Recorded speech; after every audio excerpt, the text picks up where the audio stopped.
If you're an SAP HANA administrator, there's one topic that's just absolutely non-negotiable for business survival: system replication. So today, we are going to break down the setup and configuration step by step. Welcome to the SAP Tech YouTube channel. We're diving deep into the SAP HANA System Replication setup, or HSR as you'll often hear it called. Our goal here is to give you a really clear roadmap, from the initial checks all the way to a successful failover test. So let's just start with a really important question. I want you to imagine for a second your main primary HANA system just goes dark. What happens to your business? Well, operations could just grind to a halt, right? You're looking at potentially massive data loss and costly downtime. That is the exact nightmare scenario we are here to prevent. And the solution to that nightmare is HANA System Replication. Honestly, the best way to think of it is like a high-tech insurance policy for your data. It's a high-availability feature that's constantly, and I mean constantly, copying data from your main system, that's the primary, over to a standby system, the secondary. This is what ensures a super-fast failover with little to no data loss. Okay, before we even think about configuring anything, we have to get the environment ready. Laying this groundwork and getting it right is absolutely crucial for a smooth setup. Trust me, you don't want to skip this part. Now, the requirements for replication are super specific. Your primary and secondary systems, they need to be almost identical twins. We're talking the same system ID, the same instance number, and the exact same versions of both the operating system and HANA itself. The only thing that has to be different is the host name, and that's just to keep things from getting confused on the network. And listen, the absolute foundation of replication is communication. It's that simple. Before you do anything else, you have to confirm that the primary can ping the secondary, and just as importantly, that the secondary can ping the primary. That stable, two-way network connection, it is completely non-negotiable. All right, with that groundwork laid, now we get to the fun part: choosing our strategy. See, HSR isn't some one-size-fits-all solution. You have to make some key decisions about how your data is going to be replicated. And that brings us to the different replication and operational modes.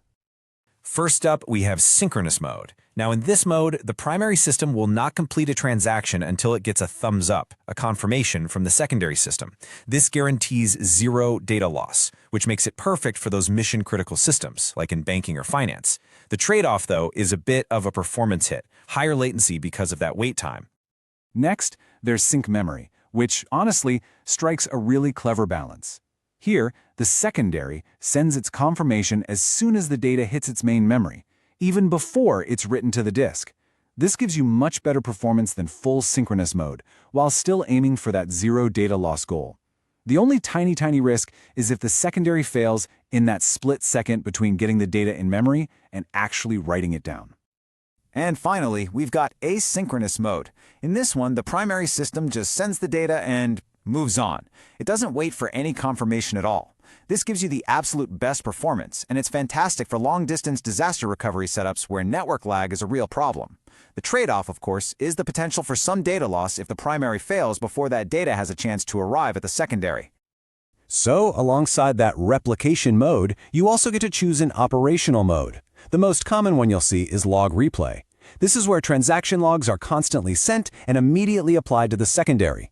This keeps it warmed up and ready for a really fast takeover. The other option, Delta Data Shipping, only sends the changed data every so often, which uses less bandwidth, but could mean a slightly slower takeover. Okay, we've got our strategy. It is time to get our hands dirty. Let's walk through the high-level steps of the actual configuration process. The whole process really breaks down into 4 main steps. First, we copy some security keys to establish trust. Second, we restart the secondary system so it knows about those keys. Third, we officially flip the switch to enable replication on the primary. And fourth, we register the secondary system so it can start receiving data. Now let's zoom in on a couple of these. Step 1 is all about building trust between the two systems. You copy what are called the Secure Storage File System keys, or SSFS keys, from the primary over to the secondary. This is what allows them to create a secure, encrypted channel to talk to each other. Without this, they just won't communicate, period. So this is where our strategy from earlier comes into play. Inside a tool like the HANA Cockpit, you'll go in, enable replication on your primary system, and then register the secondary. And it's right here, during this registration step that you'll select those specific replication and operational modes, like synchronous and log replay that we just talked about. And now for my favorite part, seeing it all work. I mean, a setup is totally useless if you don't actually test it, right? So let's talk about the takeover. This is the moment where all that preparation really pays off. So, what is a takeover? Well, it's exactly what it sounds like. It's the event where the secondary system gets promoted to become the new primary. This can be triggered by you, manually, say for maintenance, or it can happen automatically in a disaster. When it happens, all the operations and all the application connections switch over to this new primary. So, how do you know for sure that it worked? Here's a super simple, but really effective test. On your original primary system, create something new, let's say a test user. Then perform a takeover. Once the secondary has become the new primary, connect to it and just check if that test user exists. If it's there, congratulations, your replication is working perfectly. And this right here is the magic of the whole setup. In a properly configured system, you're not pointing your applications to a physical machine, you're using a virtual IP address. So when a failure happens, that virtual IP just instantly points to the new primary host.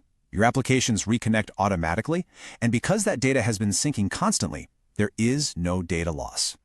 So when you boil it all down, SAP HANA System Replication isn't just another cool feature, it's your lifeline. It is the absolute core component that provides the high availability and disaster recovery you need to protect your most critical business systems from failure. For a deeper dive, please be sure to check out the detailed information we've put in the description of this video. And hey, if you found this helpful, don't forget to hit that subscribe button for the SAP Tech YouTube channel. Thanks for watching,